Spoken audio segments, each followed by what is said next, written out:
Comment prendre à son propre pays 92 millions de dollars? On vous explique.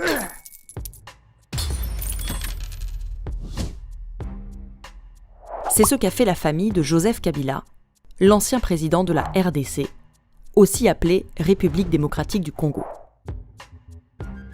Comment? 1. Détourner l'argent des institutions. Impôts, ONU, élections, routes. L'idée est de récupérer tout l'argent public possible. 2. Stocker l'argent, puis le transférer dans un endroit sûr, pour le clan Kabila, dans cet ancien garage de Kinshasa, dans les comptes d'une société écran, Sudoil. 3. Retirer du cash. On peut même retirer une partie en espèces, comme le prouve ce bordereau de retrait de 6 millions de dollars. Car pour ça, il faut avoir une banque. Enfin, sa propre banque. Ou plutôt une banque contrôlée par la famille, comme la BGFI Banque du Congo. Contrôlée par la sœur de Kabila, Gloria Mteyu, actionnaire à hauteur de 40%, et par son frère adoptif, Francis Selemani, en tant que directeur général. Et quand au sein d'une même famille, on dirige une nation et une banque, ça facilite les choses. Ensuite, il faut être créatif. Florilège.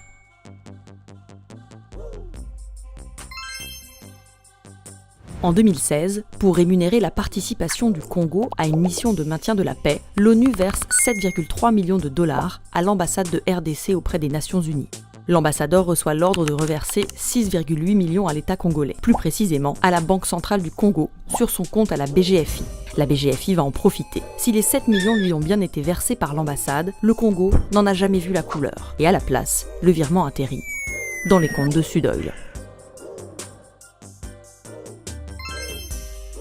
En 2016, Kabila annule les élections pour les reporter en 2018. La commission électorale qui organise les scrutins, la CENI, emprunte à la BGFI 25 millions de dollars.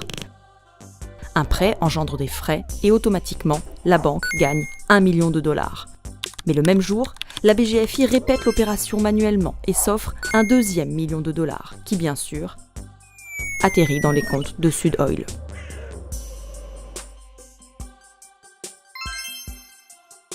Foner, c'est l'agence publique qui s'occupe des routes du Congo. Elle possède plusieurs comptes à la BGFI. En décembre 2014 et janvier 2015, elle émet 5 transactions importantes vers un compte interne de la BGFI. 852 000 dollars d'abord, puis 594 000, encore 594 000, 586 000 et enfin près de 600 000 dollars. Au total, 3,2 millions de dollars censés transiter d'un compte du Foner à l'autre. Mais la BGFI vire en fait les 3,2 millions à 2 autres sociétés, Sudoil et sa filiale Kwanza Capital. La Banque centrale du Congo a elle aussi financé la famille Kabila. Son compte à la BGFI, intitulé BCC Équipement, est une caisse noire. Le 26 septembre 2016, il émet un virement de 30 millions de dollars, supposé alimenter un autre de ses comptes à la BGFI, et qui disparaît étrangement, tandis qu'un virement du même montant arrive chez Sudoil. La Gécamine, c'est la grande entreprise publique qui gère les mines, la plus grande ressource du Congo-Kinshasa. Le 13 juin 2016, la Gécamine décide de payer ses impôts en avance. Depuis son compte à la BGFI, elle vire 2 millions de dollars à la Banque centrale du Congo. Sauf qu'à nouveau, le virement n'atteint pas la Banque centrale, mais Sudoil, avec un libellé différent pour brouiller les pistes. Mais en 2018, les auditeurs chargés de contrôler les comptes de la BGFI s'intéressent à cette opération. C'est la panique dans la famille Kabila. Il faut nettoyer tout ça.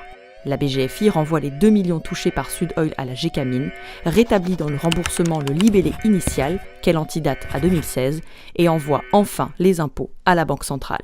Cette année-là, la famille Kabila s'en est sortie. Mais ça, c'était jusqu'à aujourd'hui. Et ce n'est pas tout.